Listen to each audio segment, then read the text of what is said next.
Saudara-saudari terkasih, apakah saudara sudah memulai hari ini dengan penuh sukacita dan punya niat untuk melakukan kebaikan meskipun kecil?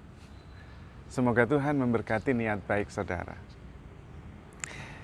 Saudara-saudari terkasih, saya ingin bercerita. Saya mempunyai cucu keponakan kembar. Namanya Diva dan Deva. Juga ada cucu yang lain laki-laki, namanya Galih. Dan ada yang kecil juga seusia dengan mereka, namanya Fitni.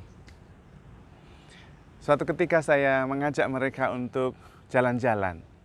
Dan kemudian saya ingin membelikan mereka makanan yang mereka suka, tapi juga hal-hal yang lain karena jarang.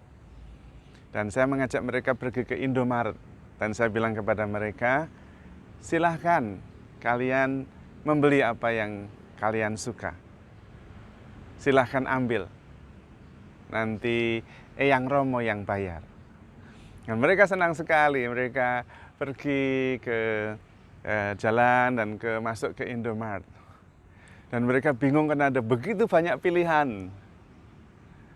Dan akhirnya mereka menjatuhkan pilihan ke makanan yang mereka suka. Mereka memilih makanan namanya Kinder Joy. Pasti Anda tahu kalau punya anak kecil mereka suka Kinder Joy. Lalu setelah itu mereka pergi ke kasir dan menyerahkan dan saya membayar. Saya tanya, benar kamu hanya perlu ini? Dan mereka tersenyum. Dan mereka tidak mau yang lain. Dan itu yang saya kagumi. Saya pulang sambil berpikir, luar biasa cucu-cucu saya ini. Saya memuji mereka, saya mencintai mereka. Dan saya bersyukur bahwa mereka bisa memilih di antara begitu banyak pilihan. Ada begitu banyak makanan, ada es krim, ada bermacam-macam biskuit, ada bermacam-macam minuman. Tetapi mereka hanya memilih satu, Kinder Joy. Bukan masalah pilihannya menurut saya, tetapi bahwa mereka bisa memilih menjatuhkan pilihan dan hanya itu. Pertama saya bersyukur bahwa mereka tidak mau memilih banyak hal. Tentu kalau memilih banyak hal repot saya bisa bangkrut. Tapi bukan hanya itu juga, bahwa mereka bisa menahan diri dan hanya memilih satu di antara sekian banyak. Saya yakin bahwa mereka sebetulnya juga ingin yang lain-lain. Tetapi bisa menahan diri, bisa menyangkal diri dan memilih hanya satu.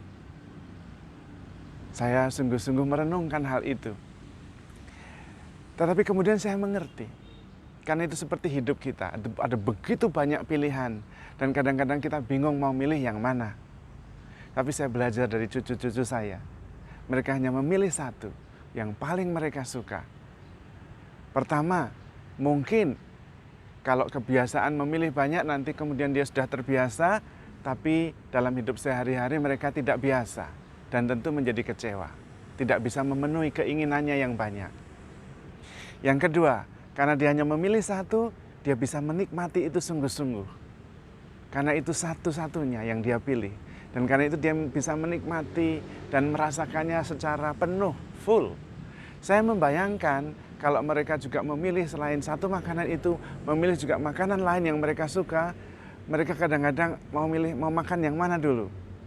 Dan kemudian mereka makan yang di sini, mereka kepikiran yang lain, malah tidak bisa menikmati secara full. Kalau mereka kemudian makan yang lain, dan sesudah makan yang pertama, kemudian mereka membandingkan, waduh enak yang tadi, ini jadi kurang enak. Dan rupanya saya mengerti ada banyak rahasia di situ. Dalam hidup ini juga ada begitu banyak pilihan. Dan kita harus memilih. Dan setiap kali kita memilih, berarti kita sungguh-sungguh memutuskan, makanya memilih. Itu kalau memilih berarti memutuskan. Ada yang dipilih, ada yang diikhlaskan. Bukan bahwa yang lain tidak bagus. Tetapi saya sudah memilih dan karena itu perlu saya mengikhlaskan. Ada anak yang maunya semua jadi miliknya. Semua mainan orang lain tidak boleh. Malah dia tidak bisa menikmati. Karena semua mau main semuanya. Mau makan semuanya.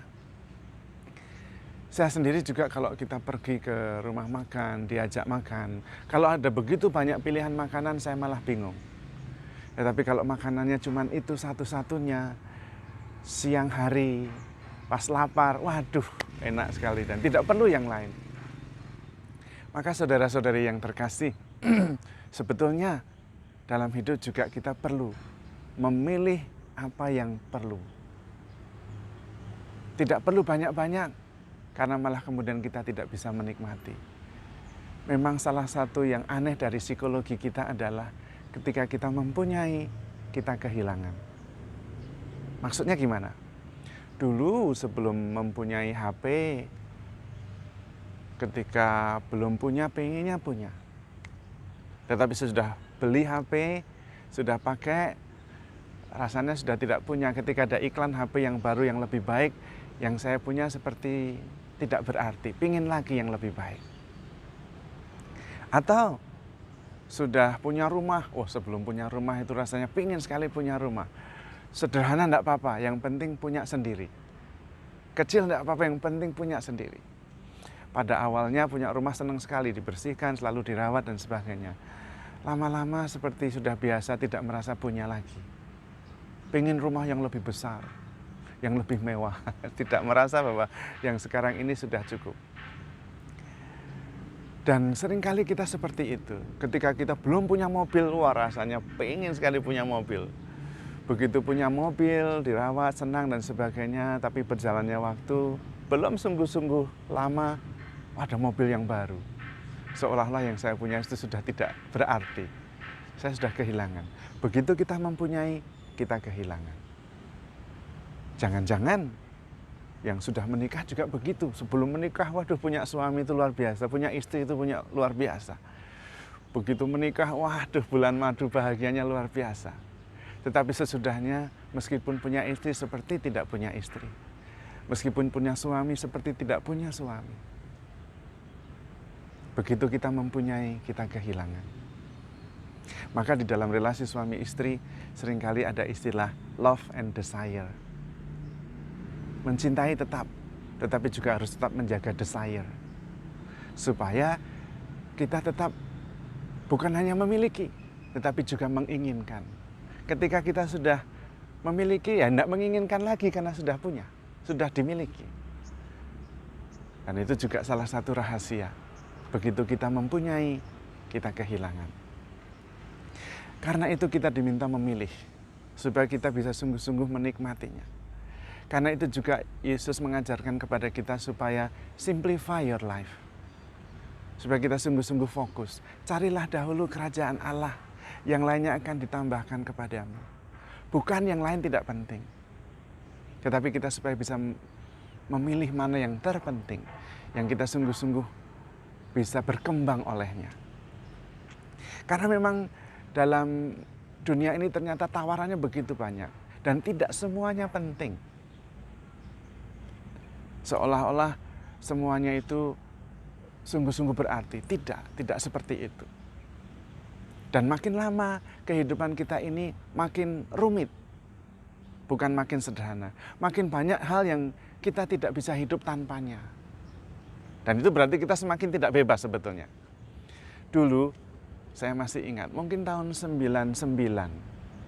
Ya, saya berjalan dengan bapak saya dan saya melihat sebuah iklan dari sebuah provider telepon, penjual pulsa atau semacam itu, provider pada dasarnya, ada iklan dan mengatakan gratis bicara 30 hari. Saya dan bapak saya lihat, dan bapak saya heran pada waktu itu dan tidak mengerti, karena tidak mengerti HP itu apa dan sebagainya. Dia tanya kepada saya, "Bono, kapan bicara mulai bayar?" Saya tidak bisa menjawab. Saya coba jelaskan, ini lain dan sebagainya, bla bla bla bla, dan bapak saya tetap tidak mengerti. Dia merasa bahwa selama ini dia bicara tidak pernah bayar. Tetapi kita sekarang bicara harus bayar. Tetapi juga bukan hanya itu. Tanpa HP kita udah tidak bisa, tidak membayangkan hidup tanpa HP. Tapi bapak saya tidak pernah tahu HP. Hidup. Dan apakah bapak saya tidak lebih bahagia dari saya? Oh, bahagia. Bahagia tidak tergantung oleh HP. Tapi banyak hal kemudian kita tidak bisa hidup tanpanya. Tanpa listrik sekarang kita sudah tidak bisa hidup. Padahal saya pada waktu kecil baru mempunyai listrik itu SMA. Sebelumnya nggak ada listrik di daerah saya. Dan sekarang di Kalimantan masih banyak yang belum ada listrik. Tapi sekarang kita sudah tidak bisa hidup tanpa listrik, tidak bisa hidup tanpa AC, tidak bisa hidup tanpa HP. Banyak hal kita tidak bisa hidup tanpanya. Ada yang tidak bisa hidup tanpa pembantu. Bukan berarti kita makin maju menurut saya, kita makin tidak bebas. Dan Yesus mengajarkan kepada kita supaya simplify your life. Bukan itu tidak penting, penting. Tapi jangan sampai kita kemudian tidak sadar apa yang lebih penting dan paling penting. Menurut saya, hidup prosesnya adalah makin melepaskan, bukan makin menumpuk. Setiap tahun kita diminta semakin melepaskan. Sampai pada saatnya kita harus melepaskan apa saja yang ada di dunia ini dan bersatu dengan Tuhan yang di surga. Itu adalah proses melepaskan. Sampai pada saatnya kita melepaskan segalanya. Karena itu Yesus mengatakan, barang siapa mau menjadi muridku, dia harus menyangkal dirinya.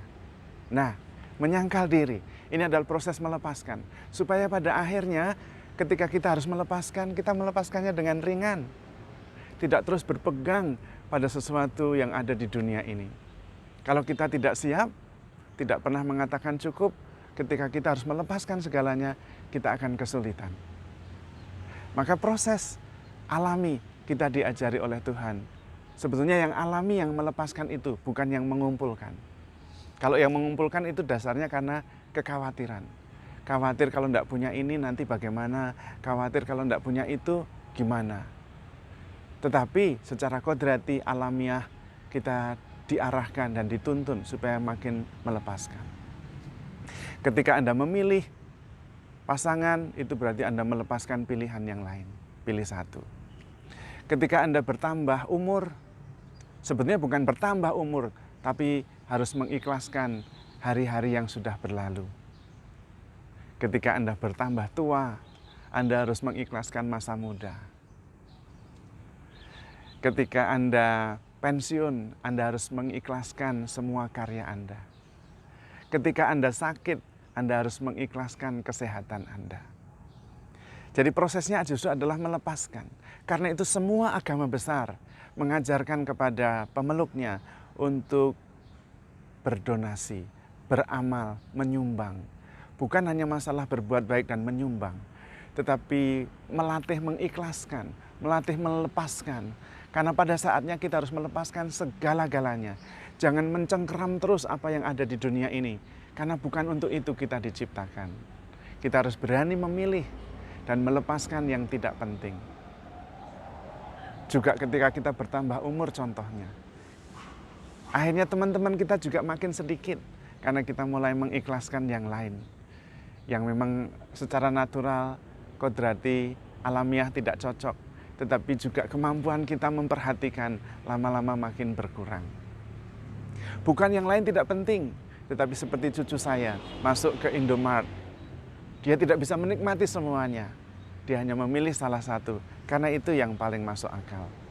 Mengikhlaskan yang lain, tetapi membutuhkan kekuatan batin, kekuatan hati. Dan karena itu kita harus melatihnya dari sekarang. Memang benar, dalam proses hidup ini ada seperti kurva. Ketika makin dewasa, kita makin banyak membutuhkan dan menghasilkan, mengumpulkan. Tapi ada saatnya harus mengatakan cukup. Dan dengan sadar mulai belajar merelakan, mengikhlaskan. Sehingga pada akhirnya kita ikhlas, melepaskan segala-galanya. Jangan menunggu sampai menjadi tua. Menjadi tua itu pasti. Tapi bagaimana menjadi tua? Itu pilihan. Dan hidup ini begitu indah, kita harus bisa menikmatinya. Dan menikmatinya sesuai dengan kehendak Tuhan. Bukan untuk dipegang terus-menerus, tetapi untuk disyukuri dan kemudian diikhlaskan. Supaya pada saatnya kita bisa mengikhlaskan segala-galanya dan memperoleh Tuhan sebagai anugerah yang terbesar. Tuhan memberkati.